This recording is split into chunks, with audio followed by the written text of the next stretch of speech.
ملي كتجي لا كوموند حتى كيوصلوك فلوسك كتمر عمليات طويله ومعقده اللي بيهم كيتصنع الفرق بين تاجر واخر. كنبداو اولا بالتخزين اللي كيخاصو مستودع امن فين كيتحطوا المنتوجات. ودابا ارا ليك الفراجه، ملي كتجي لا كوموند كتواصل الكول سنتر مباشره بالزبون باش يكونفيرمي معاه الطلبيه، وهكا طودو كونفيرماسيون غيكون طالع.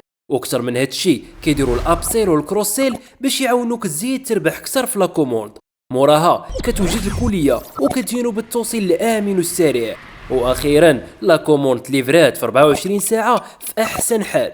وهنا طودو ليفريزون غيتزاد بنسبه عمرك وصلتيها. اما فلوسك فراه فيرسا وفي الحساب ديالك في 24 ساعه. ايوا تخيل معايا هاد العمليات كاملين ما غتصدعش راسك معاهم، حيت غيدوزو على ناس محترفين في شركه جولتو سيلرز اللي غتخليك تركز اكثر على تطوير البراند والمنتوج ديالك والتسويق ديالو. عرفتي دابا علاش باقي ما طلعتي النيفو؟